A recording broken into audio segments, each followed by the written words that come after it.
The U.S. debt. Let's get it.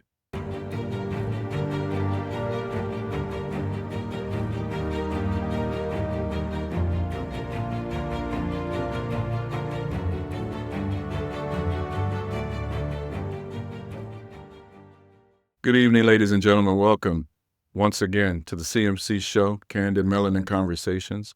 I'm your host, Anthony Stewart, and I had to bring this to you guys. There's a representative out of Texas. Yes, you're probably saying, isn't that where Jasmine Crockett is? Yeah, Texas is on fire. So this Republican governor, name is Chip Roy. They're on the floor yesterday discussing the Republican funding bill. He just tears them a new one.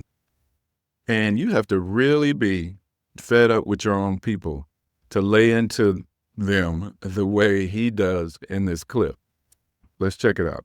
When I ran for Congress in 2018, the debt was $21 trillion. I was just texting with my son back home in Austin, who I haven't seen in quite a long time because I'm here trying to fight for him.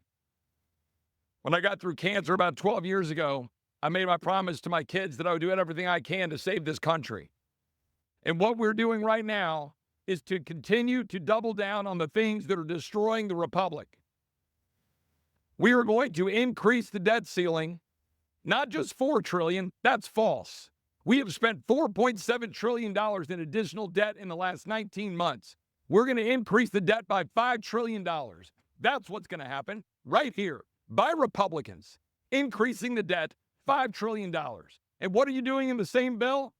$110 billion unpaid for, because you never have any ounce of self-respect to go out and campaign saying you're going to balance the budget, and then you come in here and pass $110 billion unpaid for. On top of the $200 billion you did for WEP, you guys won't agree with that, but the fact of the matter is $330 billion. Congratulations, you added to the debt since you were given the majority again on November 5th. It's embarrassing. It's shameful.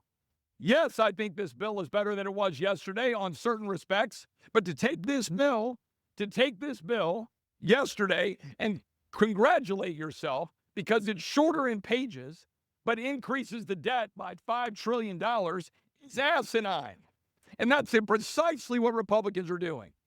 I'm absolutely sickened by a party that campaigns on fiscal responsibility and has the temerity to go forward to the American people and say, you think this is fiscally responsible.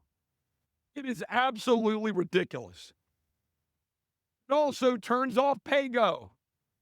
It turns off the $1.7 trillion in automatic cuts under PayGo, because this side of the aisle is profoundly unserious about actually reducing deficits, just as my colleagues on the other side of the aisle are profoundly unserious about reducing deficits. The entire body has been racking up debt for my entire life. $36 trillion, $1 trillion of interest. We rack up $1 trillion every 100 days. And what are we going to do about it? We're going to run around and talk about cutting taxes, but not doing what's necessary to cut the spending along with the cut taxes. My other side of the aisle, my colleagues will say, oh no, we got to increase taxes, but we'll do anything to cut spending. And so here we sit in the same mess. And I got to be honest, I want to remind people, this is Article 1. I yield back. Oh, what tangled web we weave when first we practice to deceive. How dishonest, disingenuous, hypocritical, and any other adjective you want to throw in there. A lot of politicians are. But the Republicans, I think they take the cake. They take the first prize. They take the grand prize. They're the grand wizards. Until next time, peace.